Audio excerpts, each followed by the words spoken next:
కూడా డాక్టర్ సాబ్ కూడా వస్తాడు, సరేనా? ఈరోజు సంగారెడ్డి పట్టణంలో ఉన్న సాహస హాస్పిటల్లో ఒక చిన్నారి 6 సంవత్సరాల చిన్నారి కిడ్నీ బారిన పడి చికిత్సకి వాళ్ళకి పైసలు లేని పరిస్థితుల్లో ఈరోజు కందిలి ఛానల్ అదేవిధంగా ఇన్స్టాగ్రామ్ ఛానల్స్ కొన్ని రీల్స్ చేయడం వల్ల ఆ రీల్స్కి నేను ఈరోజు స్పందించి నేను 16వ ward councillor Kothapalli Srikanth alias Nani ఆ రీల్స్కి స్పందించి ఈరోజు సహస్ర హాస్పిటల్ రాజుగౌడ్ సార్కి ఫోన్ చేసి ఆ అమ్మాయి పరిస్థితి ఏమో వాళ్ళ గురించి వివరంగా తెలుసుకొని ఈరోజు హాస్పిటల్కి రావడం జరిగింది. ఆ అమ్మాయికి జరగబోయే సర్జరీకి సంబంధించిన ఎంత ఖర్చైనా సరే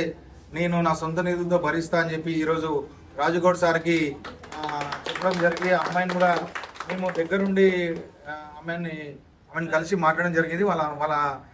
అమ్మ నాన్న ఆ అమ్మాయికి అమ్మ నాన్న ఎవరు లేరు, వాళ్ళ నానమ్మ ఎవరు నానమ్మ దగ్గర ఉంటుంది కాబట్టి ఈరోజు ఎవరు లేని అమ్మాయికి ఈరోజు చిన్న వయసులో 6 సంవత్సరాల ఉన్న అమ్మాయికి కిడ్నీ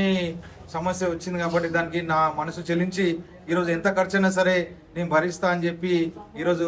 సహస్ర హాస్పిటల్ యాజమాన్యానికి అదే రాజుగౌడ్ డాక్టర్ గారికి ఫోన్ చేసి చెప్పడంతో ఆయన ఇమ్మీడియట్గా స్పందించి నాన్నగారు మీరు రండి, అది ఎంత ఖర్చైనా సరే మీరు చెప్పారు కాబట్టి మేము చేయడానికి కూడా సిద్ధంగా ఉన్నాం, మేము ఫర్దర్ ట్రీట్మెంట్ కూడా స్టార్ట్ చేస్తామని నాకు వాళ్ళు చెప్పడంతో నేను చాలా సంతోషంగా వ్యక్తం చేస్తున్నా. ఖచ్చితంగా ఇటువంటి అనాథ పిల్లలకి ఎవరు లేని వాళ్ళకి ఈరోజు సోషల్ మీడియా ఈరోజు ఎంత మంచిగా స్పందిస్తారు, లేని వాళ్ళకి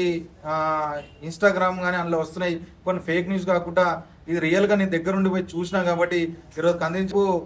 రేపు కూడా ఎవరికైనా ఆపద ఉంటే ఖచ్చితంగా నా దృష్టికి తీసుకొస్తే నా వంతు సాయం చేస్తా.